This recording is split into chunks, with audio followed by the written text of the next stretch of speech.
Around the World Lit Audio. The Metamorphosis by Franz Kafka. Episode 1, Parts 1 and 2. Full narration script. Channel intro. Welcome to Around the World Lit Audio, the greatest novels ever written, from every corner of the world, in English. New chapter every week, free to listen. Series introduction. Today we begin a new book, The Metamorphosis, by Franz Kafka, published in Germany in 1915. One of the most widely read, most widely taught, and most persistently unsettling works of 20th century literature. It is approximately 2 hours long. It will stay with you considerably longer than that. Franz Kafka was born in Prague in 1883, the son of a German-speaking Jewish merchant, whose imposing personality dominated his son's inner life for decades. He worked as an insurance clerk by day and wrote at night, producing work he mostly refused to publish and specifically requested be destroyed after his death. His friend Max Brod ignored this instruction. The world has been arguing about whether that was the right decision ever since. What Kafka wrote, in The Metamorphosis, in The Trial, in The Castle, in his letters and diaries,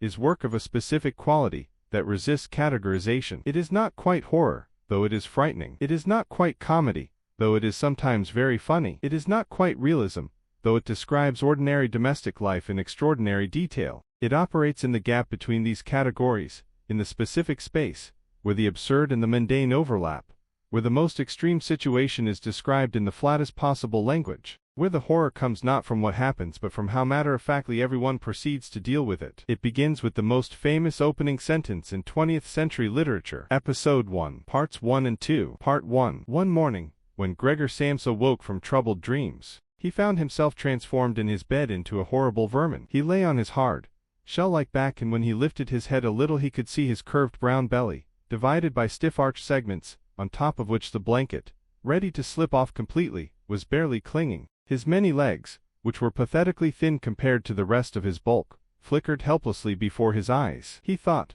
"What has happened to me?" This was not, on reflection, the most interesting question available to him in that moment. The more pressing questions were practical.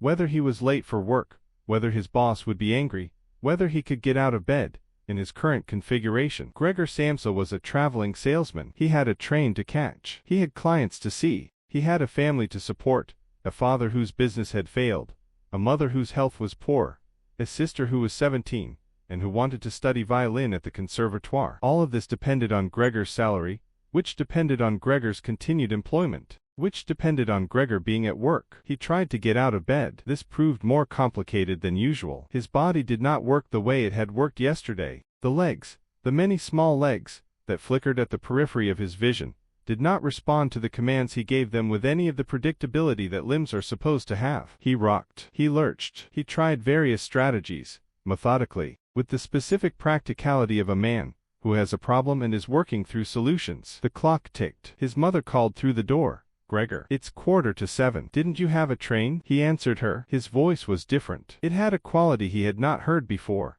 High, chittering, with an undertone that he could not control. He shaped the words carefully and something approximately resembling the words came out, but with this new acoustic quality, that was not his voice, and was not quite not his voice either. His mother said, "Gregor, are you all right? You sound strange." He said, "Yes, just getting up. Everything is fine." He was not fine. He continued trying to get out of bed. His father knocked. His father's knock was different from his mother's, harder, with the specific authority of a man who had once been powerful, and had not quite relinquished the manner of it even though the power had gone. He said, "Gregor, the chief clerk is here." The chief clerk. The chief clerk had come from the office personally, because Gregor had not arrived, and had not sent word, which in the world of the office was not a neutral absence but a suspicious one, the kind of absence that suggested something was wrong, and required investigation at the highest available level, which in this case was the chief clerk himself, who had come to the apartment to find out what was happening. Gregor understood, with the specific dread of a man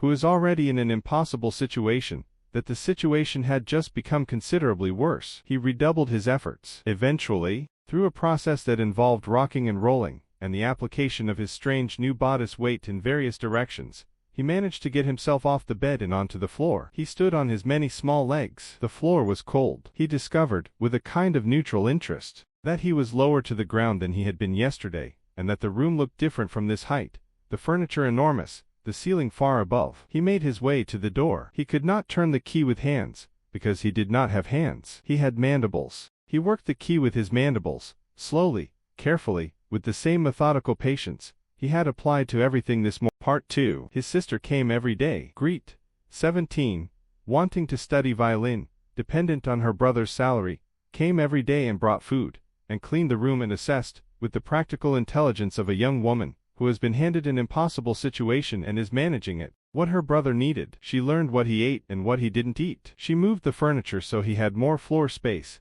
understanding that he needed to move, to climb the walls. He could climb the walls, he discovered, with the adhesive capability of his many small legs, and found the ceiling particularly peaceful. She did this without looking at him. This was her way of managing, a kind of willful peripheral vision that allowed her to be in the room, to perform the necessary tasks, without requiring herself to confront directly what her brother had become. Gregor understood this and was grateful for it. He hid under the sofa when she came, so she would not have to see him if she did not want to. The family arranged themselves around the new reality. His father went back to work, had to go back to work, because Gregor's salary was no longer coming in and the family had expenses. He became, in this period, more himself than he had been in years, put on a uniform, the uniform of a bank messenger, and wore it with a dignity that suggested the uniform was doing for him what employment had once done. He ate at the table in his uniform. He fell asleep in his uniform at the end of the day. He became the kind of man who wears his uniform to sleep. His mother wanted to see Gregor. She said this repeatedly,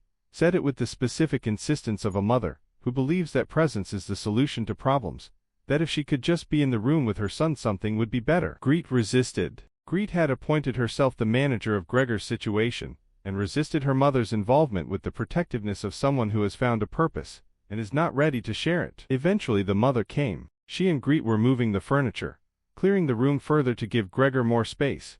When the mother saw her son properly for the first time since the morning of the transformation, she said, "Oh God." Then she fainted. His father came home to find his wife on the floor, and Grete in distress and Gregor in the doorway of his room, where he had come, when he heard the commotion, trying to help in the specific way of a creature who cannot help, but cannot stop himself from trying. His father did not register any of this complexity. He saw Gregor out of his room. He reached into the fruit bowl. He threw an apple. The apple struck Gregor in the back, and embedded itself in his shell, embedded itself and stayed there, because Gregor's body, being what it now was, did not expel it. The apple became part of him. It began to rot in his back. The wound became infected. His father did not throw another apple. Perhaps he understood, in the moment after throwing the first one, that he had gone too far. Perhaps something in the quality of what happened, the apple staying, Gregor's slow collapse to the floor, communicated the reality of his son's vulnerability in a way that the previous weeks had not. He did not throw another apple, but the apple stayed. And Gregor, who had been managing,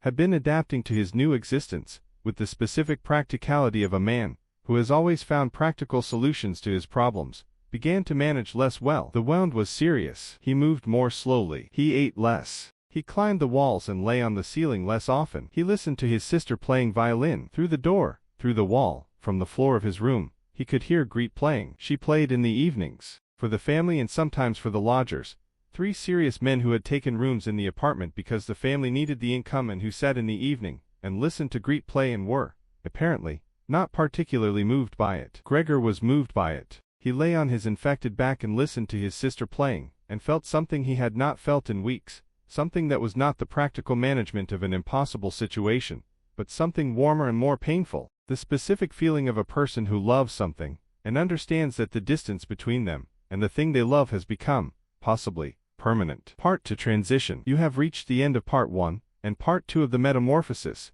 by Franz Kafka. In Episode 2, the final episode, the 3 lodgers see Gregor. The family makes a decision, and Kafka brings everything he has been building to a conclusion that is, depending on how you read it, either devastating or quietly liberating or both simultaneously. Episode 2 is available next week. Subscribe to Around the World Lit Audio so you never miss a chapter. A new episode arrives every week.